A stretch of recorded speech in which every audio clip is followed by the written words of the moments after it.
സർവലോക പരിപാലകനായ അള്ളാഹുവിനാണ് സർവസ്തുതിയും. ഓ സഹോദരന്മാരെ, ഈ വിശ്വാസം നമ്മുടെ മനസ്സിൽ അരക്കിട്ടുറപ്പിക്കുന്ന ആയത്തുൽ കുർസി 5 നേരത്തെ നിസ്കാരത്തിന്റെയും ശേഷം, ഓ സഹോദരന്മാരെ, മറക്കാതെ പാരായണം ചെയ്യേണ്ടുന്ന വചനം ആയത്തുൽ കുർസി. സാന്ദർഭികമായി ഞാൻ എൻ്റെ പ്രിയപ്പെട്ട ശ്രോതാക്കളോട് പറയുകയാണ്, നിത്യജീവിതത്തിലെ എത്രയെത്ര നന്മകളാണ് നമ്മൾ മറന്നു കളഞ്ഞത്, എത്രയെത്ര നന്മകളോടാണ് നമ്മൾ പുറംതിരിഞ്ഞു നിന്നത്. 5 നേരത്തെ നിസ്കാരത്തിന്റെ ശേഷവും അല്ലാഹു ലാ ഇലാഹ ഇല്ലാഹുവൽ ഹയ്യുൽ ഖയ്യൂം എന്ന് തുടങ്ങുന്ന ആയത്തുൽ കുർസി ഒരാൾ പതിവാക്കി കഴിഞ്ഞാൽ സ്വർഗപ്രവേശനത്തിന് പിന്നീട് അവന് തടസ്സമില്ല. ഇല്ലൽ മൗത്ത്, മരണമല്ലാതെ പിന്നെ സ്വർഗപ്രവേശനത്തിന് തടസ്സമില്ലെന്ന് റസൂലുള്ളാഹി സ്വല്ലല്ലാഹു അലൈഹി വസല്ലം പറയാണ്. 5 നേരം ഒരു ദിവസം നമ്മളത് പറയുന്നു. അതിൻ്റെ പുറമേ ഉറങ്ങാൻ കിടക്കുന്ന വേളയിൽ ഉളൂവെടുത്ത് ശുദ്ധിയോടുകൂടെ കിടക്കുന്ന നേരത്ത് നമ്മൾ ആയത്തുൽ കുർസി പാരായണം ചെയ്യുന്നു.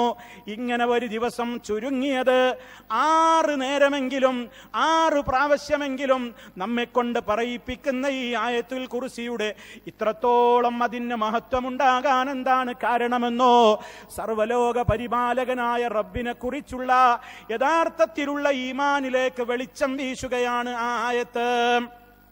എന്താണ് ആയത്തിൽ റബ്ബ് പറയുന്നത്? അല്ലാഹു ലാ ഇലാഹ ഇല്ലാ ഹുവ, അല്ലാഹുവല്ലാതെ ഒരാരാധ്യനില്ല. ഓ സഹോദരന്മാരെ, ഒരിക്കലും മറന്നു പോകരുത്, മനപ്പാഠമാക്കാൻ വിട്ടുപോകരുത്. ഈ മഹാസംഗമത്തിന്റെ ഒരു വസിയത്തായി കൊണ്ട് ഞാൻ ഓർമ്മപ്പെടുത്തുകയാണ്. സമാധാനത്തിന്റെ ഭവനത്തിലേക്ക് റബ്ബ് വിളിക്കുമ്പോ ആ വിളിക്കുന്ന വിളിയാളം കേട്ടുകൊണ്ട് സമാധാനത്തിന്റെ ഭവനത്തിലേക്ക് അഡ്മിഷൻ കിട്ടാൻ, പ്രവേശനം കിട്ടാൻ നമ്മുടെ നിത്യജീവിതത്തിൽ 6 തവണയെങ്കിലും മിനിമം നമ്മൾ ഉച്ചരിക്കേണ്ടുന്ന ആയത്താണ് പറയുന്നത്. അല്ലാഹു ലാ ഇലാഹ ഇല്ലാ ഹുവ, അല്ലാഹു അവനൊഴികെ ഒരാരാധ്യനില്ല. അപ്പോൾ സ്വാഭാവികമായും ഒരു ചോദ്യം മനുഷ്യന്റെ മനസ്സിലുണ്ടാകും, എന്തുകൊണ്ട് മറ്റ് ഇലാഹുകൾ ഉണ്ടായിക്കൂടാ? എന്തുകൊണ്ട് മറ്റുള്ളവരെയും ആരാധിച്ചുകൂടാ? എന്തുകൊണ്ട് മറ്റുള്ളവരോടും പ്രാർത്ഥിച്ചുകൂടാ? എന്തുകൊണ്ട് മറ്റുള്ളവർക്കും നേർച്ച വഴിപാടുകൾ അർപ്പിച്ചുകൂടാ? എന്തുകൊണ്ട് മറ്റുള്ളവരുടെ പേരിലും സത്യം ചെയ്തു പറഞ്ഞുകൂടാ? എന്തുകൊണ്ട് മറ്റുള്ള ശക്തികളുടെ മുമ്പിലും സാഷ്ടാംഗം ചെയ്തുകൂടാ? എന്തുകൊണ്ട് മറ്റുള്ളവർക്ക് വേണ്ടിയും വഴിപാടുകൾ അർപ്പിച്ചുകൂടാ? ആ ചോദ്യത്തിന് റബ്ബിന്റെ മറുപടി, ഇലാഹാകാൻ യോഗ്യതയുള്ള ഒരു ശക്തി അല്ലാഹ് മാത്രമേയുള്ളൂ. ലോകത്ത് ഒരു സൃഷ്ടിക്കും ഇലാഹാകാൻ കഴിയില്ല. കാരണം റബ്ബ് പറയാണ്, അല്ലാഹ് മാത്രമാണ് ഇലാഹ് എന്ന് പറയുമ്പോ അതിനുള്ള ചില കാരണങ്ങളാണ് ഇനി പറയാൻ പോകുന്നത്. അൽ ഹയ്യുൽ ഖയ്യൂം ലാ തഅഖുദുഹു സിനതുൻ വലാ നൗം ലഹു മാ ഫിസ് സമാവാതി വമാ ഫിൽ അർള് മൻ ദല്ലദീ യശ്ഫഉ ഇൻദഹു ഇല്ലാ ബിഇദ്നിഹി യഅലമു മാ ബൈന അയ്ദീഹിം വമാ ഖൽഫഹും വലാ യുഹീതൂന ബിശൈഇൻ മിൻ ഇൽമിഹി ഇല്ലാ ബിമാ ശാഅ വസിഅ കുർസിയ്യുഹു السماوات والأرض ولا يؤوده حفظهما وهو العلي العظيم. മഹത്തായ വചനത്തിൽ എന്തൊക്കെയാ റബ്ബ് പറഞ്ഞത്? അത് വിശദീകരിക്കാൻ നമുക്ക് കഴിയില്ല. അല്ലാഹു മാത്രമാണ് ആരാധ്യൻ എന്ന് പറഞ്ഞപ്പോ ആദ്യം തന്നെ റബ്ബ് എടുത്തു പറയുന്നത് അൽ ഹയ്യു, അവനാണ് എന്നെന്നും ജീവിച്ചിരിക്കുന്നവൻ. ലോകത്ത് റബ്ബല്ലാത്തവരെ, അല്ലാഹു അല്ലാത്തവരെ പൂജിക്കുന്ന, പ്രാർത്ഥിക്കുന്ന, ആരാധിക്കുന്ന സർവ്വ മനുഷ്യരോടുമുള്ള വിശുദ്ധ ഖുർആനിന്റെ വെല്ലുവിളിയാണ്, നിങ്ങൾ പ്രാർത്ഥിക്കുന്ന, പൂജിക്കുന്ന, ആരാധിക്കുന്ന ഏതെങ്കിലും വസ്തുക്കൾക്ക് മരണമില്ലാത്ത, നാശമില്ലാതെ എന്നെന്നും ഇവിടെ ജീവിച്ചിരിക്കുന്നവരുണ്ടോ? ഇല്ല. അല്ലാഹ് മാത്രമാണ് അൽ ഹയ്യ്, എന്നെന്നും ജീവിച്ചിരിക്കുന്നവൻ. അവന് നാശമില്ല, അവന് മരണമില്ല. മനുഷ്യരെ മരിപ്പിക്കാൻ വേണ്ടി അല്ലാഹു തആല ഉത്തരവാദിത്തം ഏൽപ്പിക്കപ്പെട്ടിട്ടുള്ള മലക്കുൽ മൗത്തിന് പോലും മരണമുണ്ട്. മലക്കുൽ മൗത്ത് പോലും മരിക്കും, നശിക്കും. അതേ അവസരത്തിൽ റഹ്മാനായ രാജാതിരാജനായ റബ്ബൊരിക്കലും നശിക്കുകയില്ല, മരിക്കുകയില്ല, തീർന്നില്ല. അൽ ഖയ്യൂം, അവനാണ് എല്ലാത്തിനെയും നിയന്ത്രിച്ചു കൊണ്ടിരിക്കുന്നത്. ഏഴാകാശത്തെയും ഭൂമിയെയും അതിലുള്ള സർവ്വചരാചരങ്ങളെയും അവൻ നിയന്ത്രിച്ചു കൊണ്ടിരിക്കുകയാണ്. ഇതൊക്കെ നിയന്ത്രിക്കുമ്പോ അള്ളാഹുവിനൊരു ക്ഷീണം വരില്ലേ? ഒരു മയക്കം വരില്ലേ? അല്ലാഹ് പറയുന്നു, തൊട്ടടുത്ത വചനം, ലാ തഅഖുദുഹു അവനെ ബാധിക്കുകയില്ല, പിടികൂടുകയില്ല. സിനത്തുൻ, ഒരു മയക്കം പോലും അവനെ ബാധിക്കുകയില്ല. വലാനവും, ഒരു ഉറക്കവും അവനെ ബാധിക്കുന്നതല്ല. റബ്ബിന് ക്ഷീണമില്ല, അവന് മയക്കമില്ല, ഉറക്കമില്ല.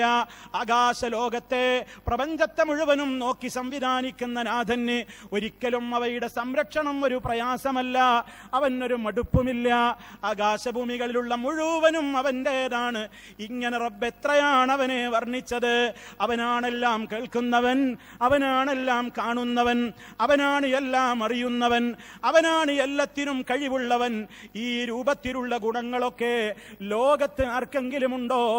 അതുപോലെ റബ്ബ് ചോദിച്ച ഒരു വെല്ലുവിളിയാണ്, റബ്ബ് നടത്തിയ ഒരു വെല്ലുവിളിയാണ്. ഹൽ മിൻ ഖാലിഖിൻ ഗൈറുല്ലാഹ്, അല്ലാഹയല്ലാതെ ഒരു സ്രഷ്ടാവുണ്ടോ? ലോകത്തുള്ള ഒരു മനുഷ്യനും ഇന്ന് വരെ പറയാൻ സാധിച്ചിട്ടില്ല. ഈ പ്രപഞ്ചത്തിലെ ഏതെങ്കിലും ഒരു അണുവിനെ പോലും, ഒരു പുൽക്കൊടിയെപ്പോലും ചൂണ്ടിക്കാണിച്ചുകൊണ്ട് ഇത് അല്ലാഹയല്ലാത്ത മറ്റൊരു ദൈവം സൃഷ്ടിച്ചതാണ്, മറ്റൊരു ശക്തി സൃഷ്ടിച്ചതാണെന്ന് ഇന്ന് വരെ സമർത്ഥിക്കാൻ സാധിച്ചിട്ടില്ല, സാധ്യവുമല്ല. അതുകൊണ്ട് ഒരു വർഗീയതയുമില്ലാത്ത നിലക്ക് മനുഷ്യ സമൂഹത്തോട് മുഴുവനും, അതുപോലെ തന്നെ ജിന്നുവർഗത്തോട് മുഴുവനും അള്ളാഹുവിന്റെ കൽപ്പന, മലക്കുകളോട് മുഴുവനും, അങ്ങനെ എല്ലാവരോടുമുള്ള നാഥന്റെ കൽപ്പന, ഖാലിഖായ റബ്ബിനെ മാത്രമേ ആരാധിക്കാവൂ. അതുകൊണ്ട് അവൻ മാത്രമാണ് ആരാധ്യൻ. അല്ലാഹു ലാ ഇലാഹ ഇല്ലാ ഹുവ, അവനൊഴികെ ഒരാരാധ്യനേ ഇല്ല എന്ന് അല്ലാഹു സുബ്ഹാനഹു വ തആല വളരെ കൃത്യമായി തന്നെ പറഞ്ഞിരിക്കുകയാണ്. ഈ ഭാഗം നമ്മൾ ക്ലിയർ ആക്കിയിട്ടുണ്ടോ? സ്വർഗത്തിലേക്ക് പോകാൻ വേണ്ടി ആഗ്രഹിക്കുന്നവരെ, സ്വർഗം കിട്ടാൻ വേണ്ടി നിരന്തരം പ്രാർത്ഥിച്ചു കൊണ്ടിരിക്കുന്ന വിശ്വാസികളെ, നമ്മൾ ഒരു പുനരാലോചനക്ക് തയ്യാറാവണം. റഹ്മാനായ റബ്ബിലുള്ള എന്റെ വിശ്വാസം വളരെ ക്ലിയറാണോ? എങ്ങനെ ക്ലിയറാണോ? ളുൽമ് കലരാത്ത നിലക്ക് ക്ലിയറാണോ? എങ്കിൽ മാത്രമേ നമുക്ക് രണ്ട് ലോകത്തും സമാധാനം ലഭിക്കുകയുള്ളൂ. അല്ലദീന ആമനൂ വലം യൽബിസൂ ഈമാനഹും ബിളുൽമിൻ ഉലൈക ലഹുമുൽ അംനു വഹും മുഹ്തദൂൻ. സത്യവിശ്വാസം സ്വീകരിച്ചവർ, അതുപോലെ തന്നെ ആ സത്യവിശ്വാസത്തിൽ അല്പം പോലും ളുൽമ് കലരാത്തവരായിട്ടാരുണ്ടോ അവർക്ക് മാത്രമാണ് നിർഭയത്വമുള്ളത്, അവർക്ക് മാത്രമാണ് സന്മാർഗം ലഭിച്ചിട്ടുള്ളത്. അല്ലാഹു സുബ്ഹാനഹു വ തആല സൂറത്തുൽ അൻആമിലൂടെ ഇത് പഠിപ്പിക്കുമ്പോ നമ്മൾ ആലോചിക്കണം, നമ്മുടെ വിശ്വാസത്തിൽ ളുൽമ് കലർന്നിട്ടുണ്ടോ? എന്താ ളുൽമ് എന്ന് കേട്ടപ്പോ സഹാബത്തിന് പേടിയായി. വിശ്വാസത്തിൽ അല്പം പോലും അക്രമം കലർന്നിട്ടില്ലെങ്കിലേ രക്ഷയുള്ളൂ എന്ന് പറഞ്ഞപ്പോ സഹാബിമാർക്ക് ഭയമായി. അള്ളാന്റെ റസൂലിനോട് ചോദിച്ചു, പ്രവാചകരെ, വിശ്വാസത്തിൽ അല്പമെങ്കിലും അക്രമം കലരാതിരിക്കണം എന്ന് പറഞ്ഞല്ലോ, ഞങ്ങളിൽ പലരിൽ നിന്നും പല ഘട്ടങ്ങളിലും പല അക്രമങ്ങളും പല വേണ്ടായുക്തകളും പല പ്രവർത്തനങ്ങളും ഉണ്ടായിത്തീരാറുണ്ടല്ലോ റസൂലേ, ഞങ്ങൾക്ക് സ്വർഗം നിഷിദ്ധമാക്കപ്പെടുമോ എന്ന് ചോദിച്ചപ്പോൾ റസൂൽ സല്ലല്ലാഹു അലൈഹി വസല്ലം മറുപടി കൊടുത്തത്, ആ ളുൽമു കൊണ്ട് ഉദ്ദേശം ഇന്ന ശിർക ലളുൽമുൻ അദീം, ശിർക്കാണ് വമ്പിച്ച അക്രമം. ശിർക്ക് അത് വമ്പിച്ച അക്രമം തന്നെയാണ്. അതുകൊണ്ട് രാജാതിരാജനായ റബ്ബിനോടല്ലാതെ പ്രാർത്ഥിച്ചുകൂടാ, അവന് വേണ്ടിയല്ലാതെ നേർച്ച വഴിപാടുകൾ അർപ്പിച്ചുകൂടാ. നാം വിളിക്കുന്ന വിളി കേൾക്കാൻ കഴിവുള്ളവൻ അവൻ മാത്രമാണ്. എവിടെ നിന്ന് വിളിച്ചാലും നമ്മെ കാണാനും കേൾക്കാനും ഉത്തരം ചെയ്യാനും കഴിവുള്ള ഒരു ശക്തി മാത്രമേയുള്ളവർ അള്ളാഹുവാണ്. ആ അള്ളാഹുവിന് പുറമേ ഞാൻ എവിടെ വെച്ച് വിളിച്ചാലും എന്റെ വിളി കേൾക്കുന്ന മറ്റൊരു ശക്തിയുണ്ട്, എന്നെ കാണുന്ന മറ്റൊരു ശക്തിയുണ്ട്, എന്നെ അറിയുന്ന മറ്റൊരു ശക്തിയുണ്ട്, എന്റെ മനസ്സ് വായിക്കാൻ അറിയാവുന്ന, എന്റെ ആഗ്രഹങ്ങൾക്ക് ഉത്തരം ചെയ്ത് എന്നെ രക്ഷിക്കാൻ സഹായിക്കാൻ കഴിയാവുന്ന വേറെയും ആളുകളുണ്ടെന്ന് ആരെങ്കിലും വിശ്വസിച്ചാൽ തന്നെ അവൻ ഈമാനില്ലെന്ന് പുറത്തു പോവുകയാണ്. അവന് സ്വർഗമാണ് നിഷിദ്ധമാക്കപ്പെടുന്നത്. ഇന്നഹു മൻ യുശ്രിക് ബില്ലാഹ് ഫഖദ് ഹറമല്ലാഹു അലൈഹിൽ ജന്ന വമഅവാഹുൻ നാർ വമാ ലിൽസാലിമീന മിൻ അൻസാർ. സമാധാനത്തിന്റെ ഭവനം ഹറാമാകുന്ന നേരമാ പറയുന്നത്. സമാധാനത്തിന്റെ ഭവനമായ സ്വർഗത്തിലേക്കുള്ള അഡ്മിഷൻ നിഷേധിക്കപ്പെടുന്ന ഒന്നാമത്തെ കാരണം എന്താണ്? ആര് അല്ലാഹുവിൽ പങ്കു ചേർക്കുന്നുവോ, ആര് അള്ളാഹുവിന്റെ അവകാശങ്ങളെ മറ്റാർക്കെങ്കിലും സങ്കല്പിക്കുന്നുവോ, എല്ലാം കാണുന്ന മറ്റൊരു ശക്തിയുണ്ട്, എല്ലാം കേൾക്കുന്ന മറ്റൊരു ശക്തിയുണ്ട്.